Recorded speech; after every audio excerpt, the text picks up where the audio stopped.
ট্রাম্পের ভয়ঙ্কর নিষেধাজ্ঞা। ২০ জন উপদেষ্টার ভাগ্যে নেমে আসছে দুর্যোগ। বিশ্বজুড়ে চাঞ্চল্য। অবিশ্বাস্য এক খবর ছড়িয়ে পড়েছে, ডোনাল্ড ট্রাম্প নাকি অন্তর্বর্তী সরকারের ২০ জন উপদেষ্টার ওপর নিষেধাজ্ঞা আরোপ করেছেন। এমনকি এই তালিকায় রয়েছেন নোবেলজয়ী ডক্টর মুহাম্মদ ইউনুস। কিন্তু সত্য কি আসলেই এতটা ভয়ঙ্কর? জনপ্রিয় তথ্য যাচাইকারী প্রতিষ্ঠান নিশ্চিত করেছে, এই খবর সম্পূর্ণ মিথ্যা। চাঞ্চল্যকর অনুসন্ধানে বেরিয়ে এসেছে অবাক করা তথ্য।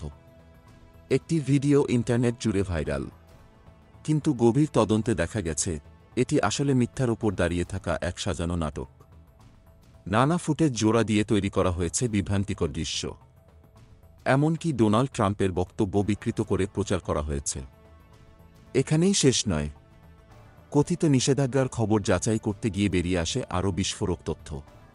একটি বিশেষ ভিডিওর অংশ ব্যবহার করা হয়েছে, যেখানে ট্রাম্পের নেতৃত্বে যুক্তরাষ্ট্রের নীতি নিয়ে আলোচনা করা হয়েছে। কিন্তু বাংলাদেশের উপদেষ্টাদের নিষেধাজ্ঞার ব্যাপারে একটিও শব্দ উচ্চারণ করা হয়নি।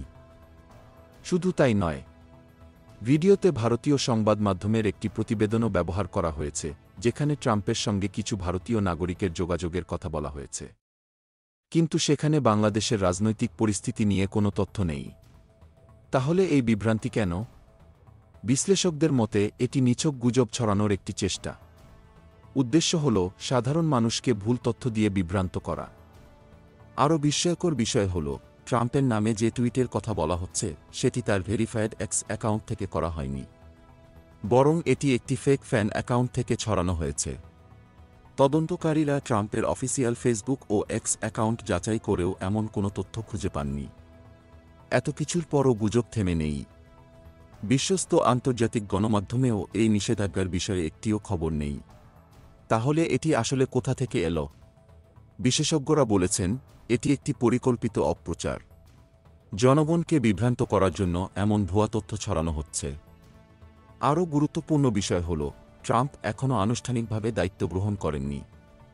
তাহলে কিভাবে তিনি নিষেধাজ্ঞা দিতে পারেন? সুতরাং নিশ্চিত না হয়ে গুজবে বিশ্বাস করবেন না। তথ্য যাচাই করুন, সচেতন থাকুন।